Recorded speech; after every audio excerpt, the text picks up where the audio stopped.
Bonjour, bonsoir, merci de votre constante fidélité et bienvenue chers téléspectateurs sur votre plateau Réflexion politique.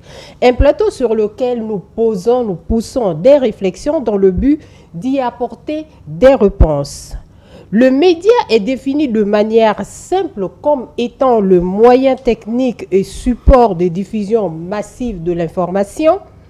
Il passe par la presse, la radio, la télé et même le cinéma, pour ne citer que cela, qui est pratiqué par des hommes et des femmes qui se distinguent par leur professionnalisme en animation et en journalisme.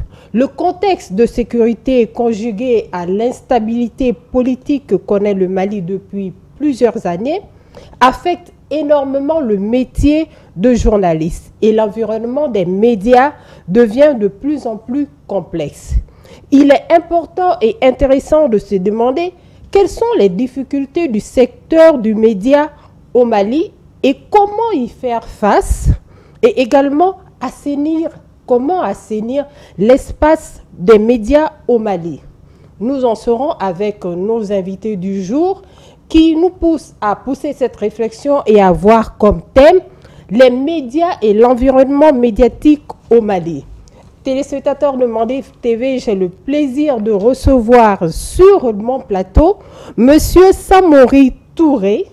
Il est promoteur de radio et de télé et il est le président de l'association qui défend les médias Panotech. Bonjour Monsieur Touré. Bonjour Fadima. Merci d'être sur notre plateau. Avec plaisir.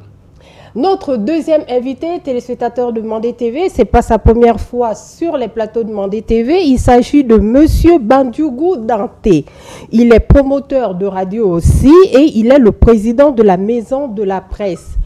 Mon président, bienvenue sur le plateau de Mandé TV. Et tout le bonheur est pour moi d'être avec vous sur le plateto de Mandé TV.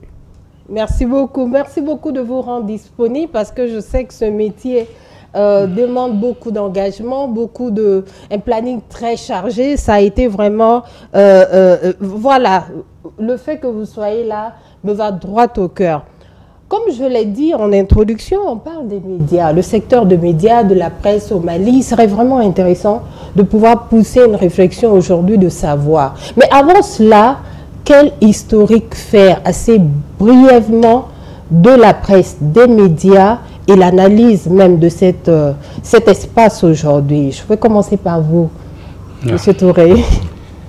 Oui, effectivement, l'historique de la presse au Mali, je peux dire que la presse malienne a eu de la chance au moment du démarrage, puisque après la chute du régime Moussa Traoré, il y a eu la conférence nationale. Donc, beaucoup sont venus de l'étranger en se disant, moi en tant que journaliste ou quelqu'un de la presse, je peux maintenant faire mon travail dans mon pays. Alors quand nous sommes venus, et notre objectif était de faire en sorte que la presse puisse être libre et totalement libre. Et ça, les résolutions de la conférence nationale a permis ça. Et la presse malienne a débuté dans ces conditions-là. Et quand les résolutions, comme c'était une conférence, la conférence nationale était souveraine. Donc les décisions prises à la conférence nationale sont automatiquement acceptées par l'Assemblée nationale. Donc on était rassurés que désormais au Mali, il va y avoir une presse libre et indépendante. Le problème qu'il y avait, 80% de ceux qui sont venus dans cette presse n'étaient pas des professionnels. Il fallait mettre en place des tests législatifs et réglementaires. Et ça a été très très difficile. D'un côté, ceux qui sont venus ne sont pas tous de la presse. De l'autre, le côté du gouvernement, ils n'avaient pas l'habitude d'avoir une presse libre. Et il n'y avait pas eu de précédent dans notre pays. Et ça a été des moments très très difficiles. Mais après, on a réussi quand même à faire accepter, puisque automatiquement, quand il y a eu cette acceptation de la conférence nationale, il y a eu des demandes. Nous avons été les premiers à déposer une demande de radio et de télévision.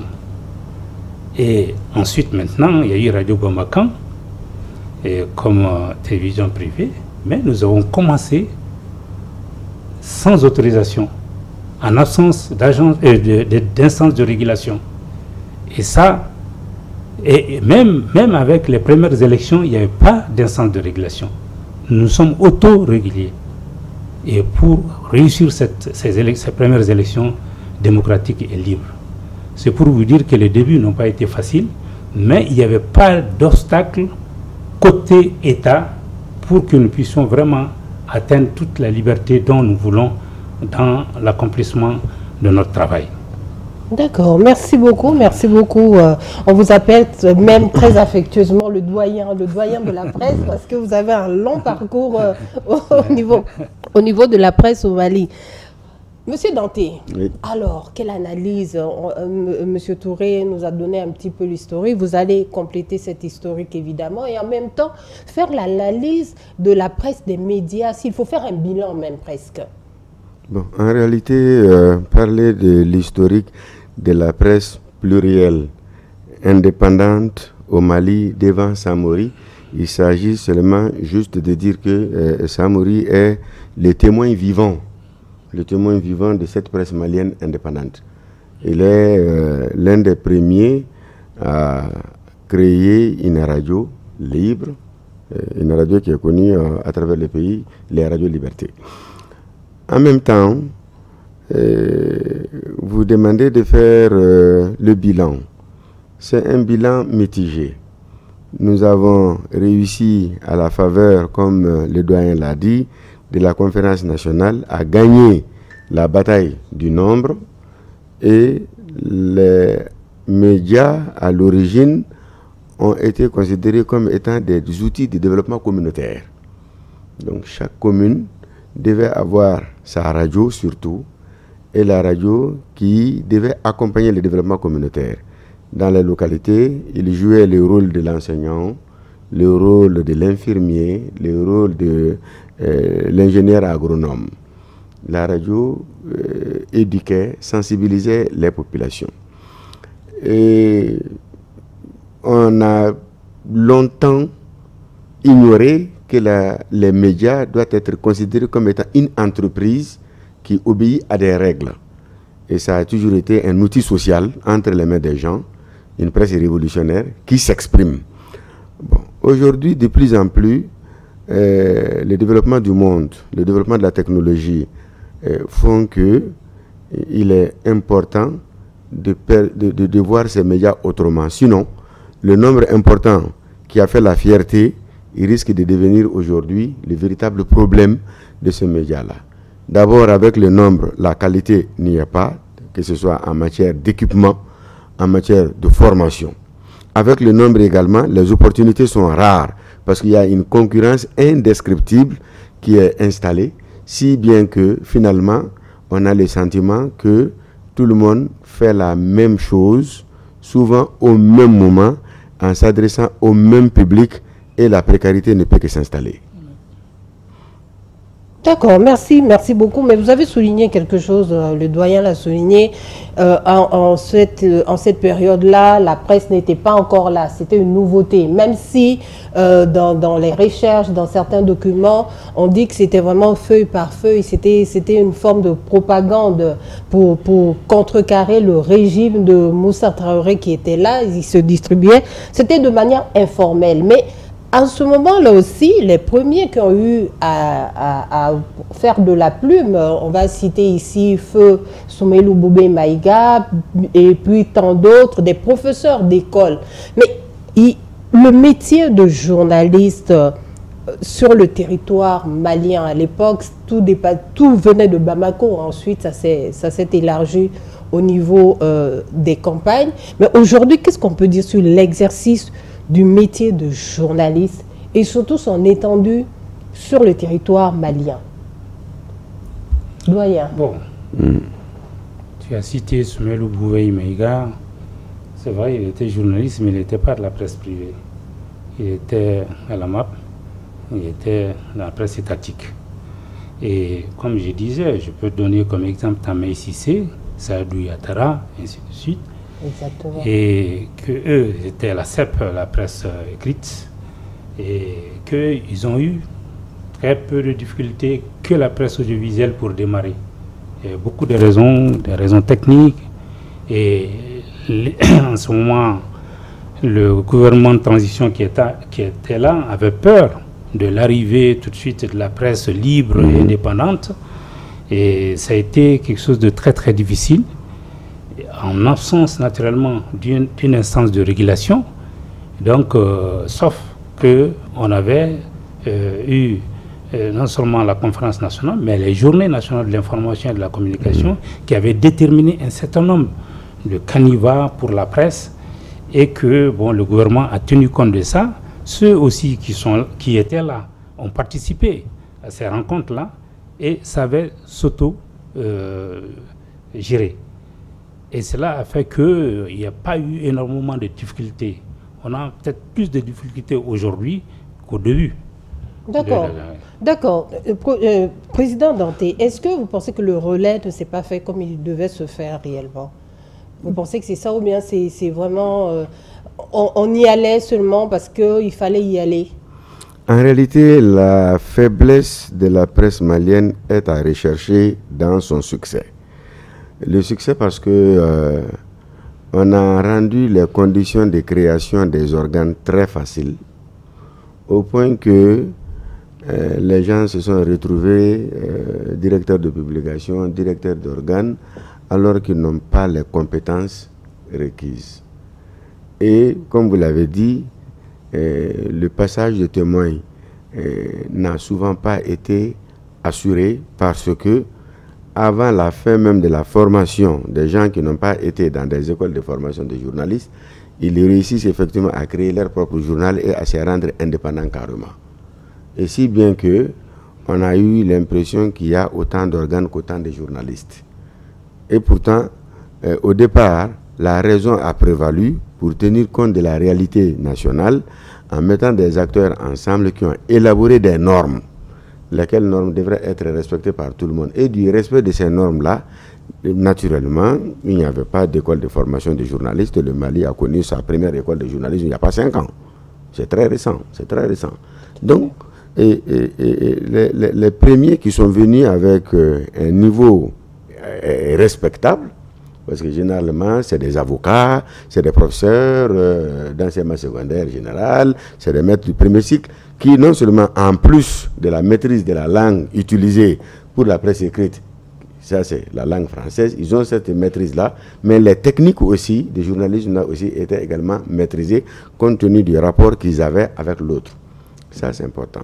Maintenant, pour ce qui concerne la presse audiovisuelle, qui d'ailleurs a toujours fait peur par le fait que la langue utilisée est la langue nationale, qui est comprise par les populations, qui peuvent véritablement comprendre ce qui se passe dans le pays à travers des explications données par les nouveaux hommes de médias.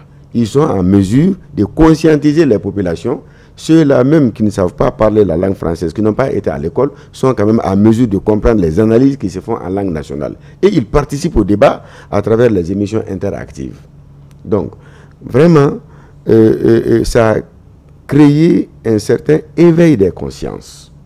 Et cet éveil devait tenir compte de la possibilité à donner aux travailleurs des médias à se former, excusez-moi, à se discipliner, à suivre son encadrement.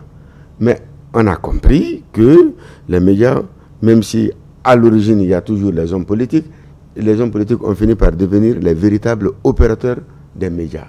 Pour la bonne et simple raison que chaque parti politique, pour ne pas dire chaque homme politique important, a décidé d'avoir son média. Parce que si tu n'as pas ton média, l'autre ne faisant pas correctement le travail, tu deviens une proie facile. Donc chacun a son média pour pouvoir se défendre. C'est ce qui a fait que la transition n'a pas été assurée. Au lieu d'avoir une élite qui pratique son métier, qui garde une certaine indépendance vis-à-vis des différents acteurs en présence, alors on a constaté que la presse a été colorée. Chacun a pris la couleur d'un syndicat et surtout d'un parti politique, d'une corporation, c'est même aller jusqu'au niveau confessionnel. Parce que les religions ont aussi créé des médias pour pouvoir s'exprimer en donnant leur message. Il y a certaines tendances qui n'acceptent même pas à ce que d'autres confessions religieuses s'expriment sur leur antenne. Tout cela sont des phénomènes qui ont contribué à la naissance anarchique des médias. Mais quand les médias sont créés, et naturellement, il faut mettre le contenu. C'est ce contenu-là qui a manqué. Et finalement, au lieu d'avoir les bons contenus, chacun s'autoproclamant homme des médias, journaliste, utilise son média pour les besoins de la cause. L'insuffisance est née là. D'accord, d'accord. Quand on écoute le président et qui parle des médias, chacun crée son média, ça devient, à la limite, excusez-moi, le mot peut être assez fort, un pêle-mêle de médias. Pourtant, c'est les médias qui doivent contribuer à assainir le pays, assainir, apaiser les citoyens. Moi, je vais me retourner vers vous, M. Touré. Vous pensez qu'il y a un réel problème de régulation du secteur des médias aujourd'hui, ou s'il y a même un problème profond? Quels sont les problèmes réellement profonds du secteur des médias? C'est vrai que ce que le président a eu à dire, c'est une réalité. Parce que finalement, quand on voit le nombre de journaux, le nombre de radios, proportionnellement au pays, aux besoins du pays, c'est vraiment excessif. Ça nous amène dans une situation où on se demande puisque quand l'organe de régulation est là, il libère les fréquences en fonction du besoin des localités. Donc ils font appel à candidature. Mais les fréquences ont été données à Bamako même. Le nombre de radios qui sont là et le nombre de télévisions dépasse ce qui était prévu au départ. Parce que quand un homme politique veut avoir, il va avoir son collègue de la communication, si ministre ou autre, pour aider à avoir. On fait même des pressions politiques et autres. Ça fait en sorte qu'on libère les fréquences. Souvent même on dit, bon, en attendant que la régularisation, donc ça crée une situation où réellement la profession n'est pas les cadres de fonctionnement normal ne sont pas respectés. Et ça fait en sorte que la population ne fait pas confiance souvent, puisque quand c'est une confession ou bien un parti politique qui est derrière ou autre, les informations données sont données en fonction de la personne qui est derrière. Et les gens aujourd'hui, depuis 1991, ont compris le fonctionnement politique, l'information aujourd'hui. Ils savent si un journaliste parle sur un sujet, si c'est réellement pour donner l'information, satisfaire les gens et éclaircir les gens, ils le savent. Si c'est aussi pour défendre un homme politique ou bien des intérêts politiques, ils le savent aussi. Et aujourd'hui, on est dans cette situation qui est là. On en parle, on ne sont pas arrivés aux réseaux sociaux, mais c'est la suite même de l'abondance de médias autorisés qui a conduit aussi à la création des réseaux sociaux, puisque, comme le président a eu à le dire, une personne qui sort de l'école de journalisme, il est à peine fini d'être encadré, il crée sa société, sa radio ou son journal, et là, ça conduit à la situation dont vous évoquez. D'accord. Président Danté, aujourd'hui, quand même, on ne peut pas dire qu'il n'y a pas de texte de loi qui ont été mises en place pour pouvoir réguler ce secteur-là, mais malgré tout, on a l'impression que, bon, on peut accepter qu'avant la mise en place des textes et lois, après les années 91, 92 et tout, il fallait vraiment un certain cheminement pour que la presse aussi, les médias fassent leur chemin. Mais aujourd'hui, on peut dire qu'il y a une structure de régulation ici aujourd'hui qui s'appelle la Haute Autorité de Communication, et il y a des textes et des lois qui ont été prise en compte pour aller dans ce sens-là. Pourquoi aujourd'hui c'est pas appliqué? Ou y a-t-il encore des insuffisances? Il faut vraiment se pencher là-dessus. Qu'est-ce qui bloque? On a besoin de savoir, les citoyens ont peut-être besoin de savoir cela. Est-ce qu'il y a un nœud quelque part dans tout ce processus? Bon, moi j'ai été surpris d'entendre qu'il y a des médias sans autorisation encore au Mali.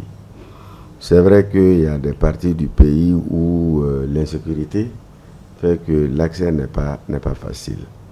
Mais connaître encore des médias qui existent sans autorisation, cela me paraît vraiment difficile à comprendre. Mais le problème, à mon avis, ce n'est pas ça. Le problème, c'est notre capacité à pouvoir protéger les médias qui existent pour les mettre non seulement à l'abri de la concurrence internationale qui est sans pitié, mais aussi et surtout de l'émergence de nouveaux types de médias touchant des populations et qui se font à partir de rien du tout. Ils ont des contenus que les télévisions ont, ils ont les publics que les télévisions recherchent, ils diffusent, ils n'ont de compte à rendre à personne. Si ce n'est la loi sur la cybercriminalité lorsque des excès sont faits. Sinon, opérateurs économiques, chercheurs de marché, donneurs d'informations fiables ou non fondées, en tout cas, ils agissent en toute impunité et sans un cadre réglementé. Donc, au lieu qu'on se soucie de voir tel média existe, tel média n'existe pas, voyons d'abord comment l'existant peut être protégé des agressions extérieures et intérieures. Les agressions extérieures, c'est les puissants médias internationaux qui viennent faire ce que les doyens appellent le décrochage chez nous. Et les marchés qui existent également aujourd'hui sont avalés au niveau local en faisant ce que les Anglais appellent le dumping.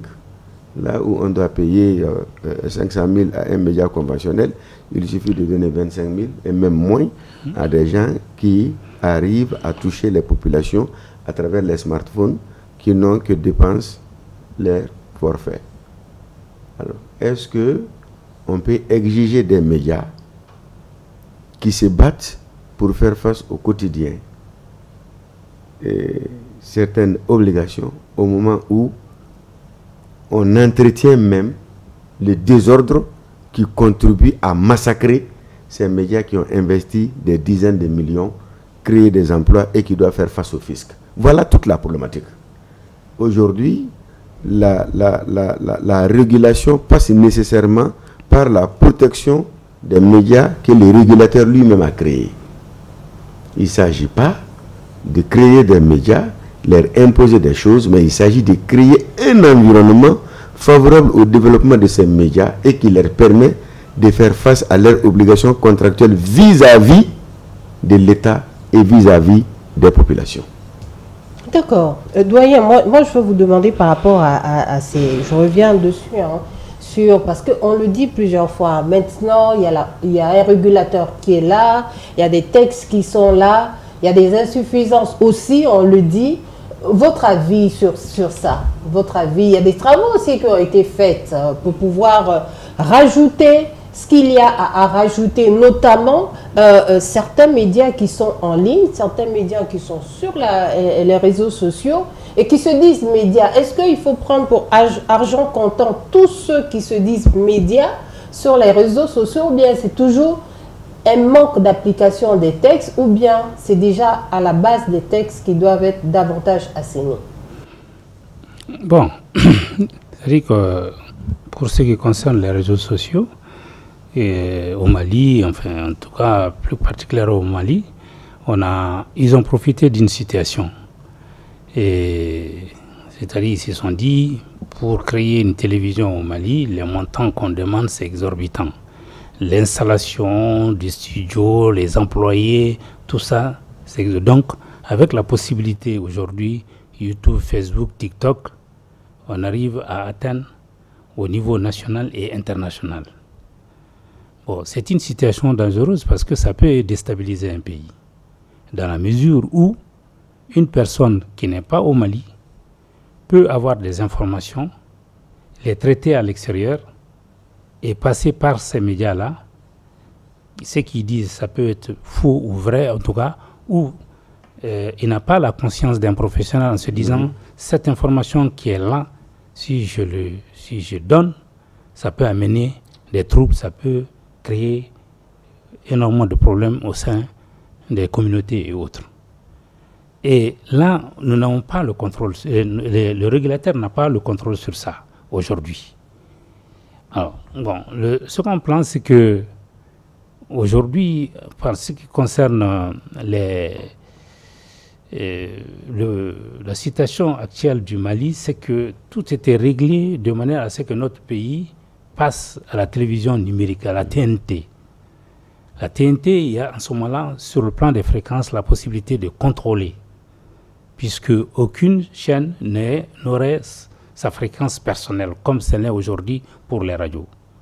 Donc, ce qui permet quand même à l'instant de régulation, à travers les diffuseurs, de contrôler ce qui se passe. Mais malheureusement, d'un côté, il n'y a pas, le Mali n'a pas encore commencé le déploiement de la TNT, alors que c'était prévu pour la télévision depuis 2017, pour les radios 2020, mais ça n'a pas démarré. Ça pose le problème aujourd'hui du contrôle réel des médias. Et si réellement on avait fait notre passage à la TNT, cela allait permettre aux régulateurs de contrôler tout ce qui se passe dans notre pays et d'intervenir directement pour saisir les responsables de ces médias afin qu'ils puissent vraiment rentrer dans les règles normales des choses. Bon, c'est un peu difficile aussi parce que pour ce qui concerne les télévisions, l'organe de régulation qui est là actuellement, c'est eux qui ont donné des fréquences de télévision. Pour ce qui concerne la radio, on peut comprendre parce que les radios ont commencé avant les télévisions.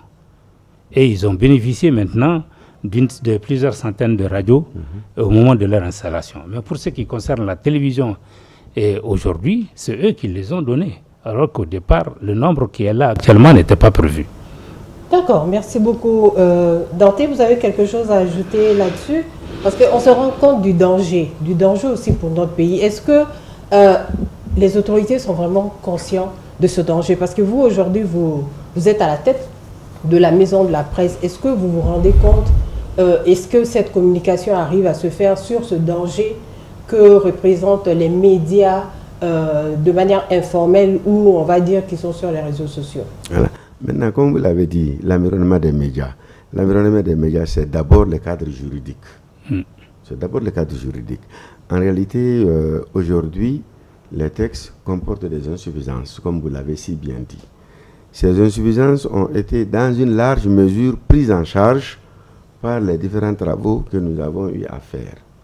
Il faut reconnaître que c'est un domaine qui évolue très rapidement.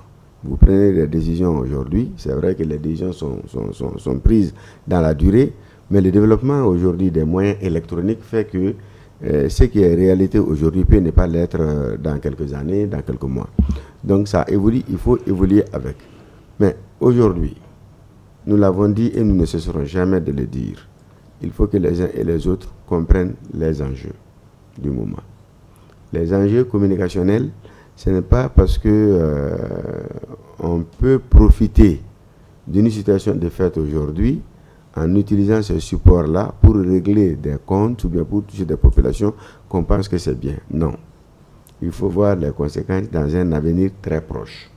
Il est important qu'on essaye de mettre fin au désordre médiatique dans notre pays.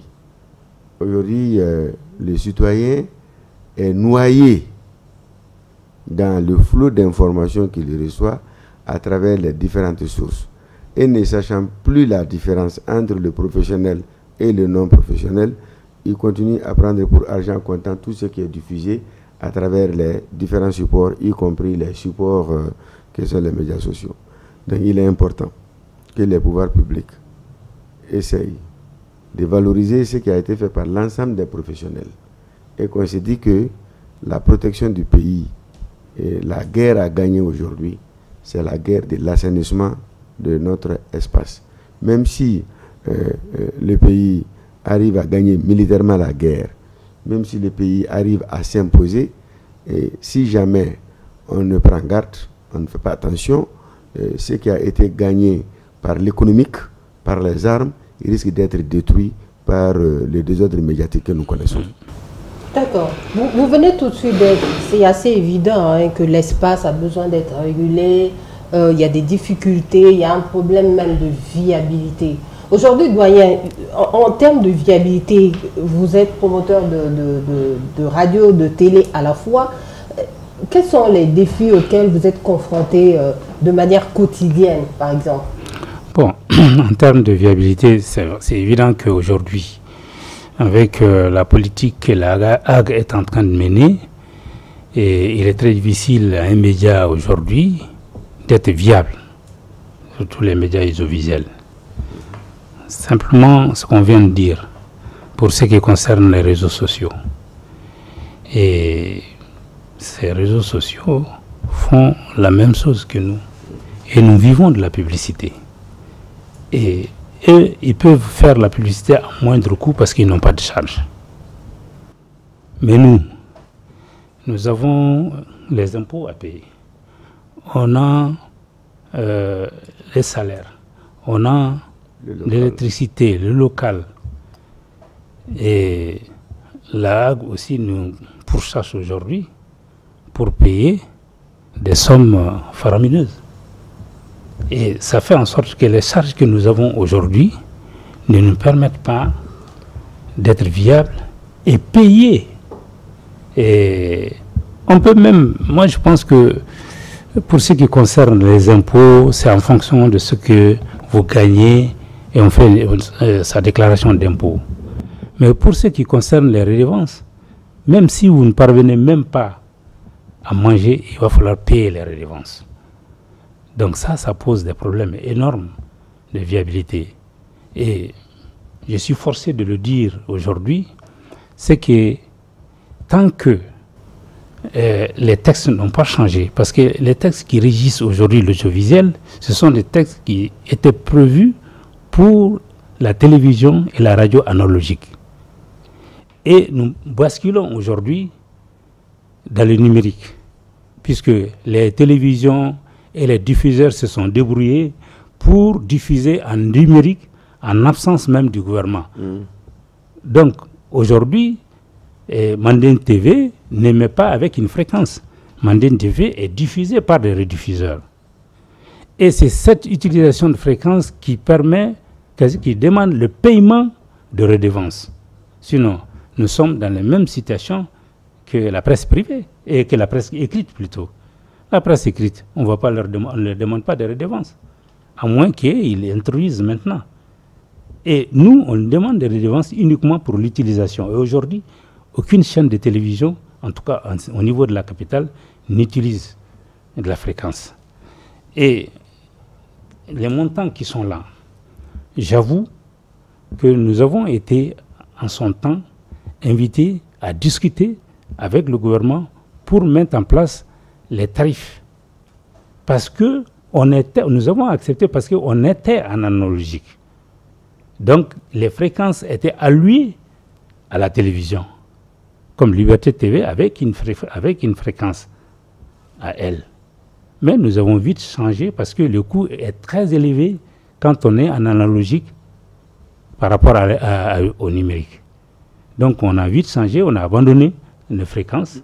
Et ces fréquences-là étaient prévues. C'est-à-dire que les fréquences qu'on appelle les dividendes numériques, qu'on récupérait après le passage au numérique, devaient permettre d'un côté à donner au niveau des télévisions, au niveau des opérateurs de télécommunications pour les moyens de communication de 5e et 6e génération pour la défense nationale, et le reste devait être vendu et permettre maintenant à aider les médias dans le passage au numérique, les mesures d'accompagnement. Bon, comme ils n'ont pas réussi à faire passer les médias, et ça c'est le rôle de la Hague, hein, de demander réellement à l'État que tout le monde entier ont basculé au numérique, à la TNT, à la télévision numérique, sauf le Mali. Et la radio était prévue pour 2020, la télé pour 2017. Et nous sommes encore dans cette situation-là aujourd'hui, ce qui fait que les dividendes numériques que nous devons bénéficier pour les mesures d'accompagnement, on ne l'a pas eu. Simplement parce que nous n'avons pas basculé. Alors, donc, ça c'est un problème auquel nous sommes confrontés, qui fait en sorte que nous allons rester très longtemps, même si on arrivait à supprimer le paiement des redevances, nous allons continuer à avoir des difficultés tant qu'ils ne sont pas passés au numérique, à la télévision, à la TNT. Donc, notre viabilité dépend aussi du passage au numérique, de faire en sorte que l'organe, l'instance de régulation qui est à la Hague devait continuer à prendre la place de la Commission nationale de transition vers le numérique, c'est-à-dire faire en sorte que tous les médias, que ce soit radio ou télévision, passent au numérique. Et c'est là un exemple. Une fréquence analogique, quand on veut créer une chaîne de télévision, ça peut créer entre 6 et 7 chaînes de télévision. Donc une seule fréquence. Ce qui fait que les radios, par exemple, il y en a 400 radios ou 600, je ne sais pas, mais chacune des radios ont une fréquence. Admettons qu'ils basculent dans le numérique, on aura des dividendes numériques qui vont faire des milliards et des milliards, qui peut aider la maison de la presse à organiser les organisations professionnelles, à les moderniser, à les permettre de travailler dans les meilleures conditions et faire face à la concurrence. Aujourd'hui, chacun se débrouille aujourd'hui. C'est ça, en réalité, l'handicap que nous avons pour que nos médias soient viables. En tout cas, on a compris que les défis sont énormes, hein, les difficultés, elles sont là. Vraiment, on a l'impression que plus on avance, il y a d'autres difficultés qui reviennent. Il est aussi intéressant qu'on arrive à éclaircir cet état de fait, parce que les web TV, on demande seulement à ce qu'ils soient structurés, à ce qu'ils soient légaux et à ce qu'ils soient professionnels. Moi, je me retourne vers vous, président Danté, je vais dire, la pratique du journaliste sur l'étendue du territoire malien par le contexte qu'il y a aujourd'hui, comment vous suivez tout ça? On sait que ça devient de plus en plus difficile, hein, cette pratique du journalisme, comment accéder à l'information, tant de problèmes à faire face. L'accès à l'information est déjà un problème, surtout quand on est dans un environnement marqué par une crise multidimensionnelle. Il y a des informations qui peuvent être en rapport avec la sécurité nationale. Il y a des informations aussi, en toute responsabilité, quand on est dans un pays qui se trouve dans une géopolitique extrêmement complexe, avec la présence de différents acteurs dans le pays, et certaines informations de bonne foi peuvent se transformer en cauchemar. Là, c'est important. Maintenant, la pratique du journalisme dans un tel environnement d'insécurité constitue un problème. Et surtout, dans les zones de conflit. La question devient beaucoup plus grave dans ces zones-là. Dans les centres urbains, les gens se battent pour plus de liberté, et souvent sur des questions qui sont des questions élémentaires. Mais dans certaines parties du pays, le travail est quasi impossible. Avec des étendues territoriales abandonnées par l'État qui est absent. Et dès que l'État est absent, ça devient la loi du plus fort. Il y a des zones centre, nord du pays, dans lesquelles la station à radio, qui est d'ailleurs la seule et principale source d'information, pour ne pas dire l'unique source d'information, parce que ceux-ci n'ont pas accès à Internet. La radio qui doit donner l'information, cette radio se trouve entre plusieurs feux. le feu des forces armées nationales qui ne veulent pas être dérangées dans leur travail. Ce qui est normal. C'est une question de souveraineté.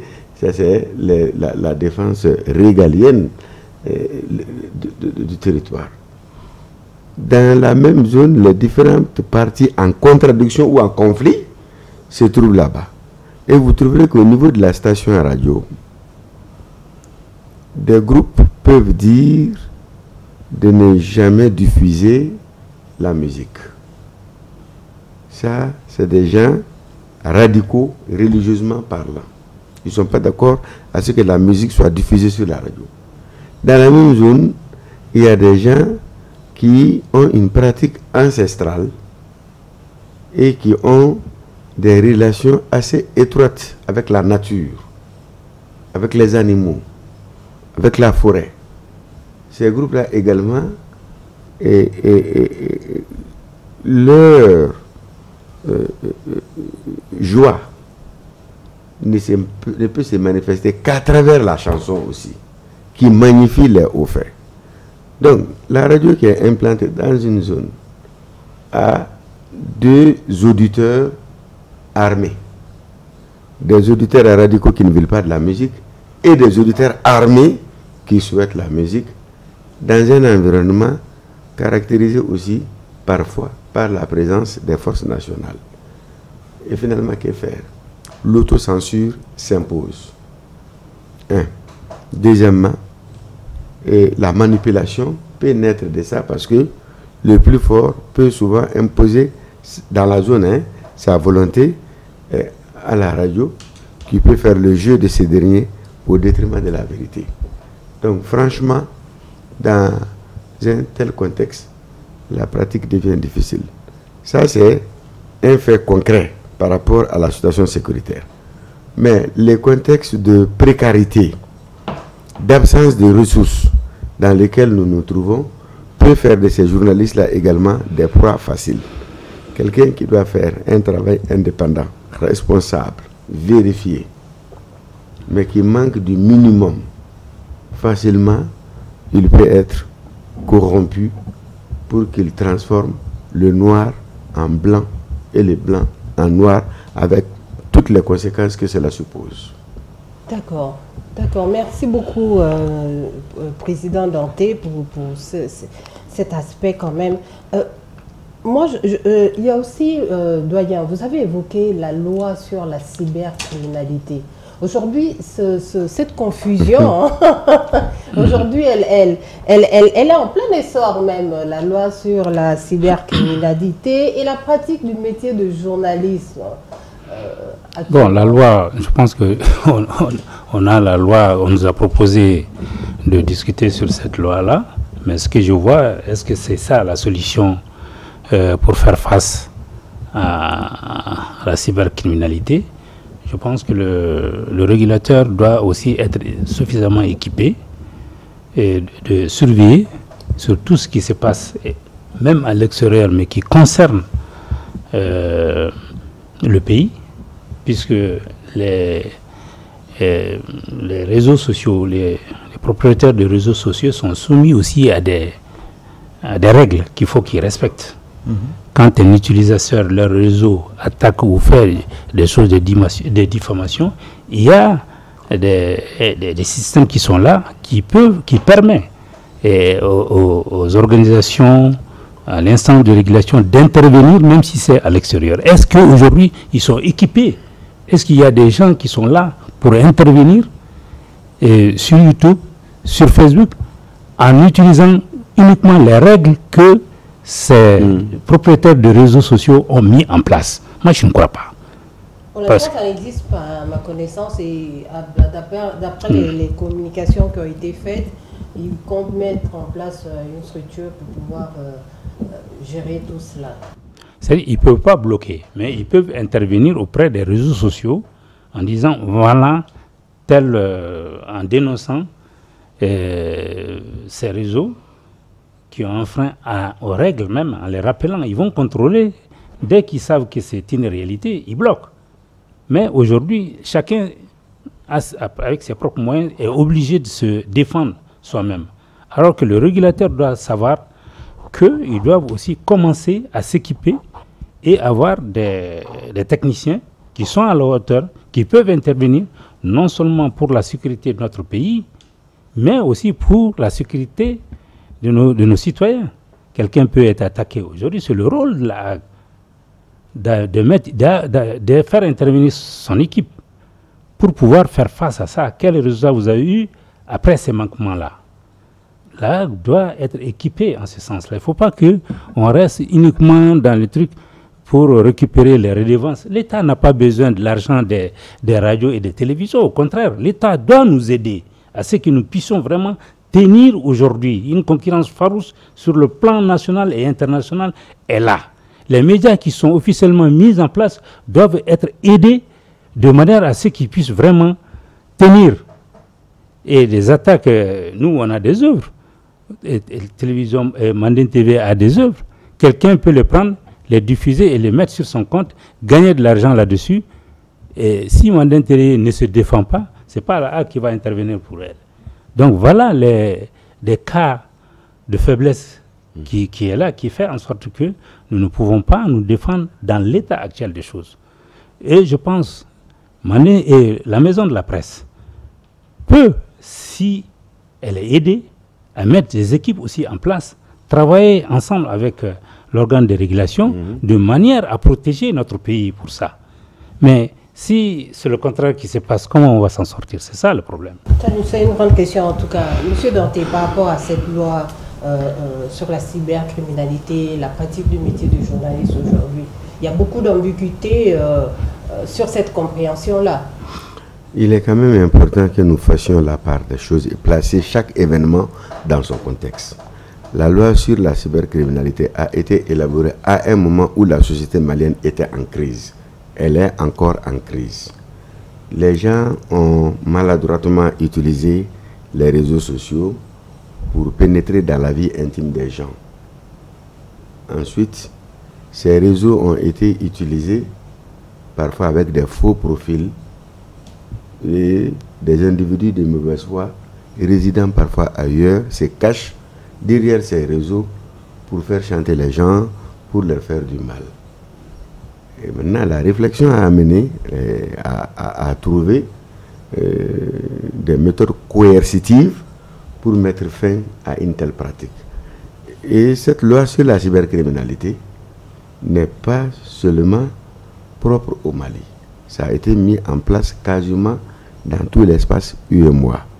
Maintenant, ce qui est important, et aujourd'hui, les hommes des médias, notamment les journalistes professionnels, doivent pouvoir faire la part des choses entre les informations qu'ils donnent sur leurs médias conventionnés, médias à travers lesquels ils ont la protection à travers la loi 046, et l'utilisation que l'on va faire des réseaux sociaux en se comportant comme monsieur tout le monde.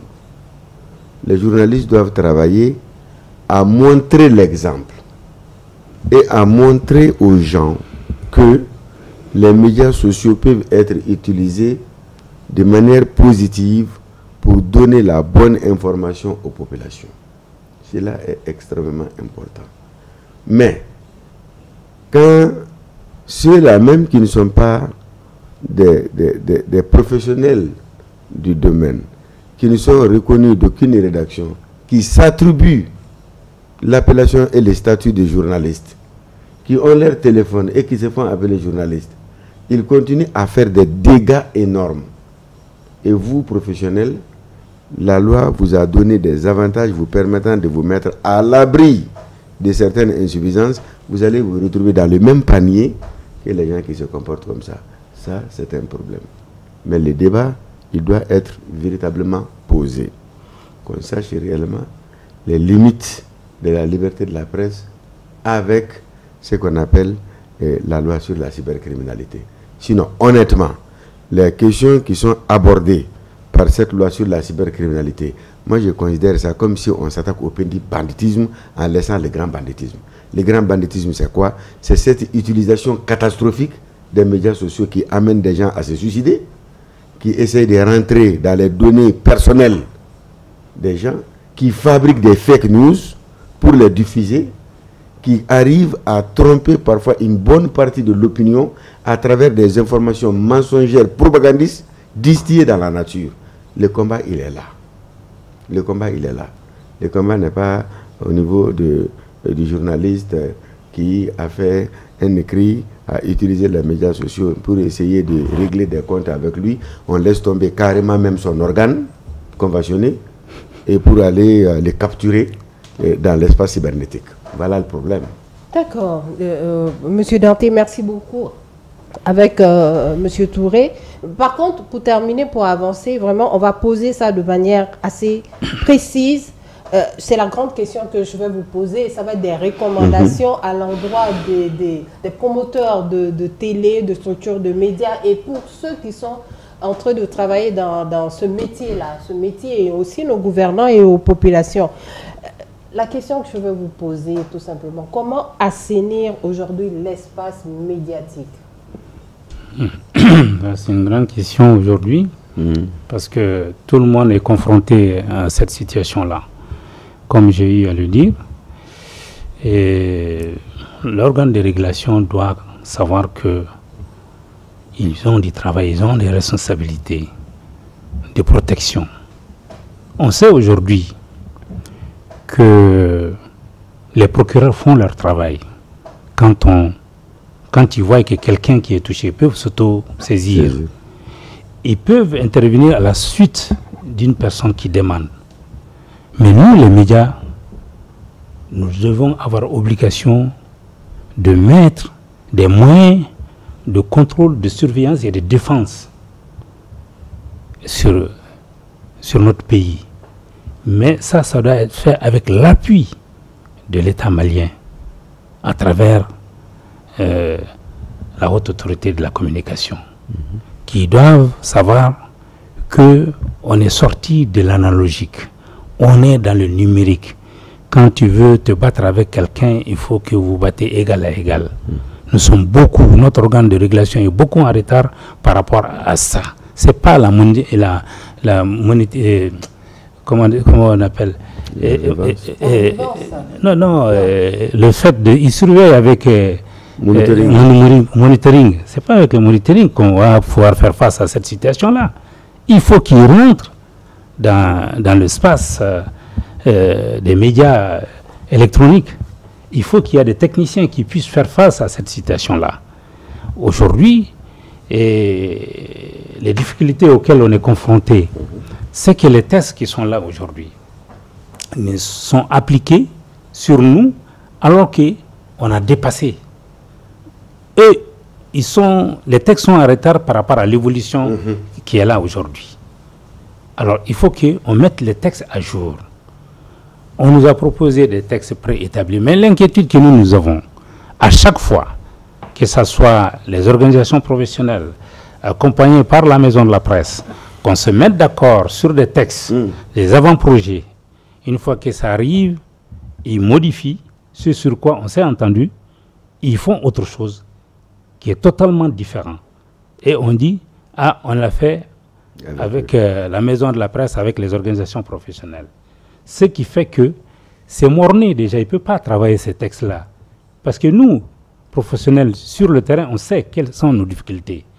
On sait ce qu'il faut pour qu'on sorte de ces difficultés-là. Quand on les exprime, ce n'est pas pris en compte au dernier moment. C'est ça le problème auquel on est confronté. Sinon, nous savons ce qu'il faut faire. Quand on prend le cas de la redevance, nous avons été impliqués.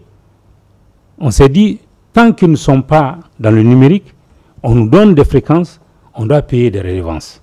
On a accepté. Mais cette acceptation a été détournée. Et ils ont multiplié par 5 ce sur quoi nous nous sommes entendus.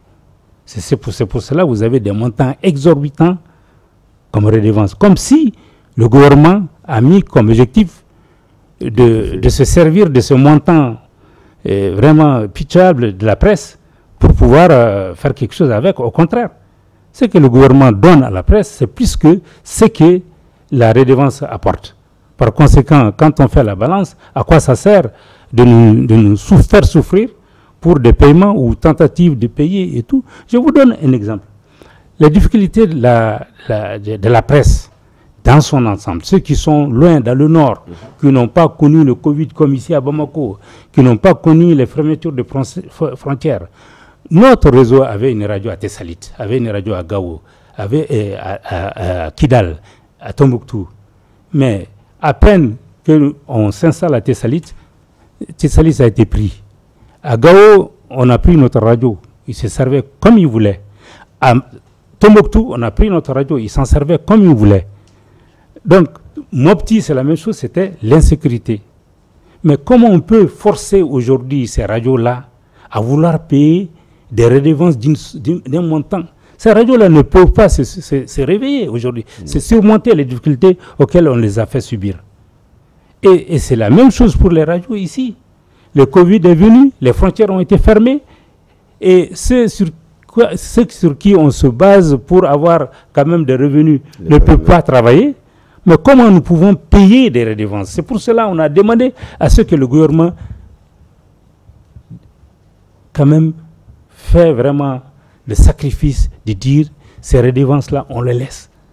Et ça n'a même pas de sens quand on réfléchit qu'aujourd'hui, le Mali devait commencer à faire, à passer au numérique. Et qu'on ne devait pas parler de fréquences, parce que ces fréquences allaient être utilisées que par les diffuseurs et que par aussi des organisations comme la navigation aérienne et autres, et nous rapporter de l'argent afin que nous puissions passer au niveau au numérique. D'accord.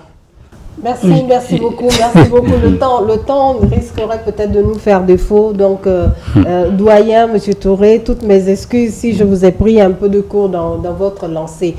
Dans le même sens que vos recommandations aujourd'hui pour pouvoir assainir l'espace médiatique malien qui en a tant besoin. L'assainissement de ce secteur passe d'abord par une prise de conscience des professionnels du secteur. Ça passe par la dynamisation des organisations professionnelles de la presse, qui doivent comprendre que personne ne viendra assainir les secteurs de la presse à la place des acteurs. C'est aux vrais acteurs de se retrouver, de se fixer des normes et de se constituer en lobby pour pouvoir faire face aux différentes difficultés que nous avons. Mais au moment où nous devons faire face à des défis importants, si ce sont ces moments qui sont mis à profit par ceux-là qui ne mesurent même pas la gravité de la situation et les défis que leur secteur traverse, là, ça devient vraiment un problème. Il faut que nous nous donnons la main et en étant ensemble avec nos supports, on peut discuter de manière responsable et avec des arguments pour convaincre les pouvoirs publics à regarder dans l'essence de la vérité et de la réalité. Ouais. D'accord, merci beaucoup, téléspectateurs de Vendée TV. Nous arrivons pratiquement nous sommes à la fin de cette réflexion du jour. En conclusion, je dirais tout simplement qu'il faudrait une prise de conscience des acteurs de la presse, des médias, et aussi il faudrait qu'on engage un dynamisme de ce secteur-là pour que ces secteurs soient viables. Téléspectateurs de Vendée TV, merci bien de votre fidélité, et aussi nous avons comme thème les médias et l'environnement médiatique au Mali. Sur le plateau, nous avons Monsieur Samori Touré, promoteur de radio et télé et président de Panotech. Monsieur Touré, merci beaucoup. Merci d'avoir été sur ce plateau. Merci à vous. La prochaine, sûrement. Notre deuxième invité est Monsieur Bandjougou Danté. Il est promoteur aussi de radio et surtout président de la Maison de la Presse. Monsieur Danté, merci beaucoup. Merci beaucoup, Fadima. On se dit à la prochaine, téléspectateurs de Mandé TV. Restez toujours sur nos ondes et allez sur nos pages YouTube, Facebook, Mandé TV, Reflet du Mali. J'en profite pour saluer la régie qui a assuré ce tournage. On se dit à la prochaine pour une autre réflexion.